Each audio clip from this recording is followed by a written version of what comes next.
Rolls Royce दुनिया की सबसे लग्जूरियस कार्स बनाती है और दुनिया के सबसे अमीर लोग एक रोल्स रॉयस ओन करने के सपने देखते हैं। लेकिन सरप्राइजिंगली इसी लग्जूरियस रोल्स रॉयस की शुरुआत एक ऐसे लड़के ने की थी जिसका पूरा बचपन गरीबी में चाइल्ड लेबर करते हुए निकला। कहानी की शुरुआत होती है 1863 में। इंग्लैंड के एक छोटे से गांव में जन्म होता है हेनरी रॉयस का। जब रॉयस केवल 4 साल के थे तभी उनके फादर का बिजनेस बर्बाद हो गया और पूरी फैमिली सड़क पे आ गई। लेकिन ये तो केवल प्रॉब्लम्स की शुरुआत थी। इसके बाद महज 9 साल की उम्र में रॉयस ने अपने फादर को हमेशा के लिए खो दिया, जिस कारण उनकी मदर को मेड का काम करना पड़ा और रॉयस न्यूज़पेपर डिलीवरी करने लगे। अब तक रॉयस का फ्यूचर डार्कनेस से भरा हुआ था, लेकिन 14 साल की उम्र में उनकी लाइफ में एक टर्निंग पॉइंट आया। उनकी एक आंट ने हेनरी में पोटेंशियल देखा। वो ग्रेट नॉर्दर्न रेलवे कंपनी में गई और वहां 20 पाउंड पर एनम देके रॉयस को एज एन अप्रेंटिस ज्वाइन करवा दिया। अगले 3 सालों में रॉयस ने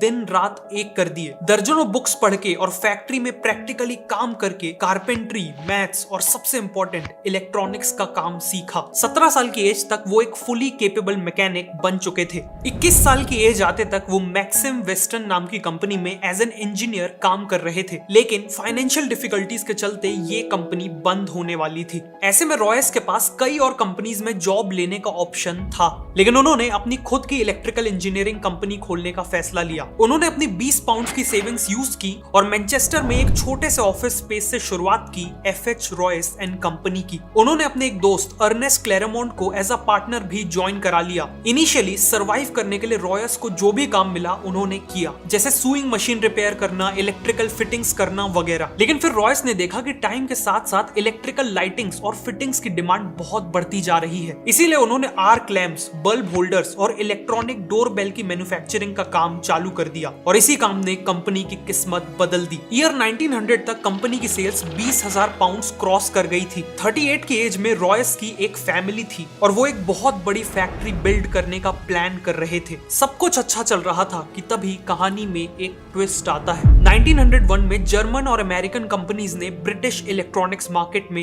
एंट्री ले ली। कंपटीशन एकदम से बढ़ गया और इलेक्ट्रॉनिक्स इक्विपमेंट के प्राइसेस काफी गिर गए। पूरी कोशिश के बाद भी रॉयस का बिजनेस क्रैश करने लगा और इतनी मेहनत से बनाए हुए बिजनेस को फेल होते देख रॉयस की फिजिकल और मेंटल हेल्थ तेजी से खराब होने लगी। जब रॉयस ने डॉक्टर को कंसल्ट किया तो उन्हें एक सिंपल एडवाइस मिली। ठीक होने के लिए रॉयस को फ्रेश एयर में रहने की जरूरत थी। साथ में उन्हें एक कार खरीदने की सलाह दी गई ताकि वो अपनी बॉडी को बिना स्ट्रेन दिए ट्रैवल कर सके। रॉयस ने एक वेकेशन लेके खुद को ठीक किया और फिर डेकोविल नाम की एक फ्रेंच मेड कार भी खरीद ली। ये कार काफी आवाज करती थी, ब्रेक्स इनइफेक्टिव थे और ओवर हीटिंग जैसी प्रॉब्लम्स भी थी। हेनरी जैसे परफेक्शनिस्ट के लिए ये कार बिलो स्टैंडर्ड थी, इसीलिए उन्होंने डिसाइड किया कि वो इस कार में माइनर मॉडिफिकेशंस करेंगे। लेकिन जाने अनजाने उन्होंने कार को पूरी तरह ही रीडिजाइन कर डाला। ये रीडिजाइन कार ओरिजिनल डेकोविल कार से काफी सुपीरियर थी और यहीं से रॉयस को कॉन्फिडेंस आया कि वो अपनी खुद की कार्स बिल्ड कर सकते हैं और इवन कार्स का बिजनेस भी कर सकते हैं। उन्होंने एक छोटी सी टीम असेंबल की और अपनी नई कार को डिजाइन करना चालू कर दिया। सभी पार्ट्स की ड्राइंग्स बन जाने पर उन्हें वर्कशॉप में कास्टिंग के लिए भेज दिया गया। इवेंचुअली रॉयस की 10 हॉर्स पावर और 2 सिलेंडर्स वाली एक कार शेप लेने लगी और ऑलमोस्ट हर एस्पेक्ट जैसे क्वाइटनेस, लाइटनेस, ड्यूरेबिलिटी और रिलायबिलिटी में ये कार हर मौजूदा कार से बेटर थी। 1 अप्रैल 1904 को इसे सबसे पहले रोड टेस्ट किया गया और अपने पहले ही टेस्ट में इसने करीब 50 किलोमीटर का डिस्टेंस तय किया बिना किसी प्रॉब्लम के। रॉयस ने 2 और कार्स बनवाई सेम मॉडल की और इन्हें टेस्ट कर करके इंप्रूव करने लगे। अब उन्होंने वर्ल्ड क्लास कार्स तो बना ली थी, लेकिन वो अकेले ही इन कार्स को पूरी दुनिया तक पहुंचाने के केपेबल नहीं थे और ऐसे में एंट्री होती है कहानी के दूसरे हीरो की, चार्ल्स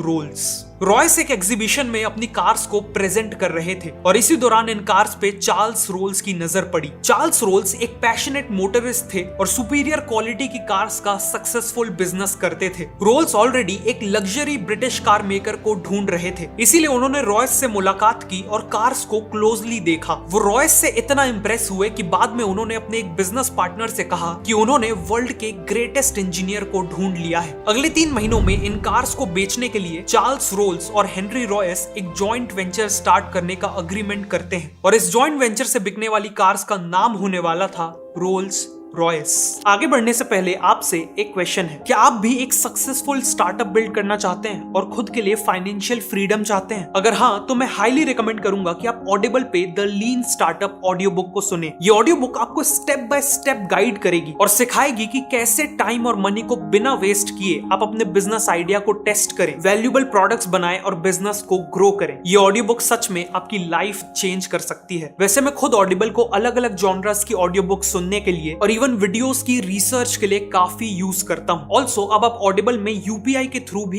इजिली साइन अप कर सकते हो। क्रेडिट या डेबिट कार्ड की जरूरत नहीं है। तो अभी नीचे डिस्क्रिप्शन या पिन कमेंट में दिए हुए लिंक से ऑडिबल पे साइन अप करिए और 2 महीने का फ्री ट्रायल पाइए। अब कहानी पे वापस आते हैं। मार्च 1906 में रोल्स रॉयस लिमिटेड को ऑफिशियली एस्टैब्लिश किया गया और सबसे पहले 4 रोल्स रॉयस 10, 15, 20 और 30 हॉर्स पावर वाली मॉडल्स को सप्लाई करने का डिसीजन लिया जाता है। रोल्स का मानना था कि किसी भी कार की मार्केटिंग करने का सबसे अच्छा तरीका है उस कार के साथ रेसिंग टूर्नामेंट्स में पार्टिसिपेट करना। इसीलिए रोल्स ने आइल ऑफ मैन टूरिस्ट ट्रॉफी जैसे प्रेस्टिजियस टूर्नामेंट्स में पार्टिसिपेट किया और रोल्स रॉयस की कार्स यूज करके उन रेसेस को जीता भी। साथ ही साथ उन्होंने इन कार्स से कई नए स्पीड रिकॉर्ड्स भी बनाए। इन सब से रोल्स रॉयस ऑलरेडी एक ग्रेट कार कंपनी की तरह एस्टैब्लिश हो चुकी थी, लेकिन अभी उनकी सबसे सक्सेसफुल कार का आना बाकी था। ईयर 1906 के एंड में रॉयस ने 40 और 50 हॉर्स पावर और 6 सिलेंडर्स के साथ एक मॉडल लॉन्च किया। इसकी बॉडी का कलर सिल्वर था और यह चलाने में बेहद स्मूथ और साइलेंट थी, बिल्कुल एक गोस्ट की तरह, और इसीलिए इसका नाम सिल्वर गोस्ट रखा गया। कार को मार्केट करने के लिए रोल्स ने 24,000 किलोमीटर का एक इंड्योरेंस टेस्ट प्लान किया, जिसमें सिल्वर गोस्ट को संडेज को छोड़कर 2.5 महीनों तक दिन और रात के लिए लगातार चलाया गया और 24,000 किलोमीटर का डिस्टेंस कवर किया गया। सिल्वर गोस्ट ने बिना किसी इशू के ये टेस्ट पास भी कर लिया। इसके अलावा रोल्स ने कई डेमोन्स्ट्रेशंस ऑर्गेनाइज किए जिसमें उन्होंने सिल्वर गोस्ट को विस्पर टेस्ट से गुजारा। इस टेस्ट में वो कार के बोनट के ऊपर एक कॉइन को बैलेंस करते हुए उसे बिना गिराए चलाते थे, जिससे प्रूव होता था कि ये कार एक्सट्रीमली स्मूथ है। इन्हीं स्ट्रेटेजी से सिल्वर गोस्ट चारों तरफ best car in the world की तरह पॉपुलर हो गई और ये उस समय के किंग्स, क्वींस और इंडस्ट्री लीडर्स की फर्स्ट चॉइस बन गई। रोल्स और रॉयस की पार्टनरशिप का डिसीजन एक मास्टर स्ट्रोक साबित हुआ था। उन्हें हर तरफ से सक्सेस मिल रही थी कि तभी एक भयानक हादसा हो गया। कार्स के साथ साथ चार्ल्स रोल्स एविएशन के लिए भी काफी पैशनेट थे। 12 जुलाई 1910 को वो राइट फ्लायर नाम का प्लेन उड़ा रहे थे। फ्लाइट के दौरान एयरक्राफ्ट का टेल सेक्शन टूट गया और प्लेन 100 फीट की ऊंचाई से क्रैश कर गया। इस हादसे में 32 साल के चार्ल्स रोल्स ने अपनी जान गंवा दी। अनफॉर्चुनेटली एयरप्लेन एक्सीडेंट्स में जान गंवाने वाले वो ब्रिटेन के पहले इंसान बने। इस हादसे ने रॉयस को डीपली इंपैक्ट कर दिया था। वो इस लॉस से उभरने की कोशिश कर ही रहे थे कि 1911 में उन्हें एक और झटका मिला। उनकी हेल्थ तेजी से खराब होने लगी और डॉक्टर्स ने बताया कि उन्हें बॉल कैंसर है। उनका एक मेजर ऑपरेशन हुआ, लेकिन इसके बाद भी डॉक्टर्स ने कहा कि वो केवल 3 महीने ही जी पाएंगे। इस हालत में भी रॉयस बेड से ही सिल्वर घोस्ट के डिजाइन और इंजीनियरिंग को इंप्रूव करते रहे और फिर एक मिरेकल हुआ। देखते ही देखते 3 महीने बीत गए और रॉयस ने 100% रिकवरी अचीव कर ली। वापस आने के बाद रॉयस ने सिल्वर घोस्ट में मेजर इंप्रूवमेंट्स किए। ग्राउंड क्लियरेंस बढ़ाया गया, सस्पेंशन को इंप्रूव किया गया और शैसीज को भी स्ट्रॉन्ग बनाया गया। इसी दौरान रोल्स रॉयस ने देखा कि कार्स के बोनेट पे पर्सनलाइज मैस्कॉट्स लगाने का एक ट्रेंड चला है, लेकिन कंपनी चिंता में थी कि लोग इनएप्रोप्रिएट मैस्कॉट्स लगा रहे हैं जिससे रोल्स रॉयस की इमेज नेगेटिवली इंपैक्ट हो सकती है। इसीलिए उन्होंने खुद का मैस्कॉट डिजाइन करवाया। इनके मैस्कॉट में एलेनोर थॉर्टन नाम की ब्रिटिश एक्ट्रेस और मॉडल को यूज किया गया है। ये स्कल्पचर एक वुमेन को आगे की ओर लीन करता दिखाता है। उनके हाथ पीछे की ओर स्ट्रेच्ड हैं और उनके ऊपर तेज हवा पड़ रही है। ये मैस्कॉट एक सेंस ऑफ ग्रेस, फ्रीडम और स्पीड को सिंबलाइज करता है। इसका नाम है स्पिरिट ऑफ एक्सटेसी। एक्सटेसी का मतलब है ओवरवेलमिंग हैप्पीनेस। इन सभी इंप्रूवमेंट्स के चलते रोल्स रॉयस की सेल्स और प्रॉफिट्स एक्सपोनेंशियली ग्रो कर रहे थे। 1913 तक उनका प्रॉफिट 90,000 पाउंड से भी ज्यादा हो चुका था और ब्रांचेस को इंटरनेशनली एक्सपैंड करने के भी प्लान्स थे। लेकिन फिर से कुछ ऐसा हुआ जिसने रोल्स रॉयस को ऑलमोस्ट बर्बाद कर दिया। वर्ल्ड वॉर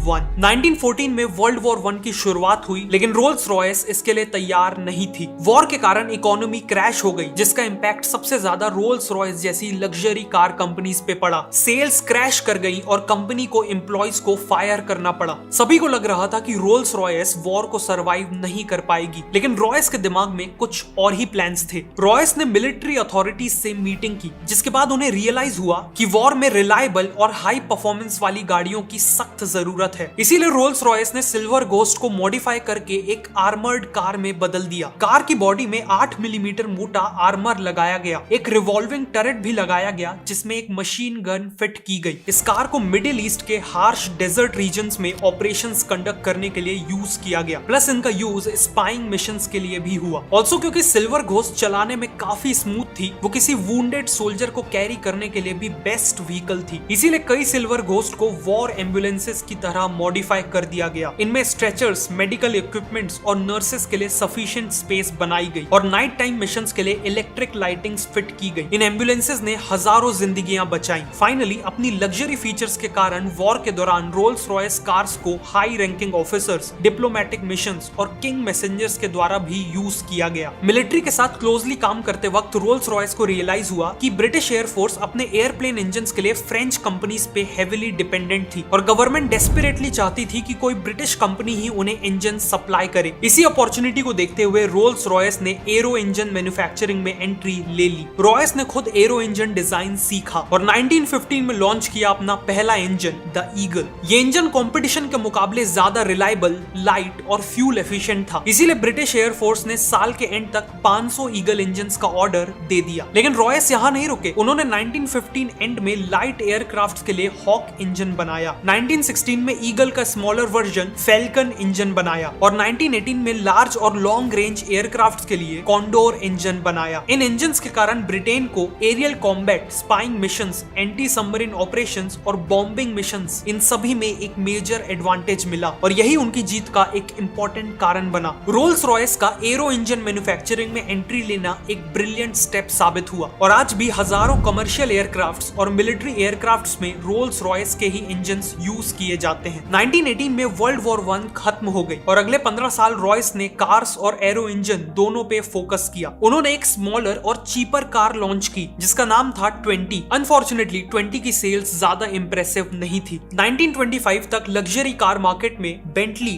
डेल्मर और कैडिलैक जैसी ब्रांड्स के कारण कंपटीशन बहुत बढ़ गया था और रोल्स रॉयस को अपनी पोजीशन मेंटेन करने के लिए एक बोल्ड कार की जरूरत थी। इसीलिए उन्होंने सिल्वर घोस्ट को रिप्लेस करते हुए बेटर परफॉर्मेंस और 4 व्हील ब्रेक्स के साथ लॉन्च की द न्यू फैंटम। फैंटम काफी सक्सेसफुल हुई और इसने वापस से रोल्स रॉयस को लग्जरी कार मार्केट का किंग बना दिया। आगे चल के फैंटम 2 भी लॉन्च की गई जो इक्वली वेल रिसीव्ड थी। 1931 में रोल्स रॉयस ने बेंटली को अक्वायर कर लिया जो बैंकरप्ट होने वाली थी और इसके बाद रॉयस ने डिजाइन की एक और आइकॉनिक कार, बेंटली 3.5 लीटर्स, जो रोल्स रॉयस और बेंटली इन दो ग्रेट ब्रांड्स का एक सक्सेसफुल ब्लेंड था। लेकिन अनफॉर्चुनेटली रॉयस कभी भी इस कार को अपनी आंखों से नहीं देख पाए। 22 अप्रैल 1933 को 70 साल के सर हेनरी रॉयस ने अपनी आखिरी सांसें ली। कार के प्रोडक्शन से कुछ ही महीने पहले सर हेनरी रॉयस की डेथ से लेकर आज तक रोल्स रॉयस ने कई अप्स एंड डाउन्स देखे। एक तरफ फैंटम 3, सिल्वर शैडो और घोस्ट जैसी आइकॉनिक कार्स लॉन्च की, तो वहीं दूसरी तरफ 1960s में फाइनेंशियल डिफिकल्टीज का सामना करना पड़ा, जिस कारण उनके एविएशन और ऑटोमोबाइल बिजनेस को अलग अलग कर दिया गया और करंटली रोल्स रॉयस मोटर्स को BMW ओन करती है। लेकिन आज भी रोल्स रॉयस अपनी आइकॉनिक कार्स के कारण अल्टीमेट लग्जरी का ग्रेटेस्ट सिंबल है। एक रोल्स रॉयस को ओन करना एक ऐसी मास्टरपीस को ओन करने जैसा है जो रॉयस के परफेक्शन और रोल्स के करिश्मा को सिंबलाइज करती है। डोंट फॉरगेट कि अपना खुद का स्टार्टअप स्टार्ट करना है तो ऑडिबल पे the lean startup audio book को जरूर सुनना और ऑडिबल के 2 महीने के फ्री ट्रायल के लिए नीचे डिस्क्रिप्शन या पिन कमेंट में दिए हुए लिंक को यूज करना।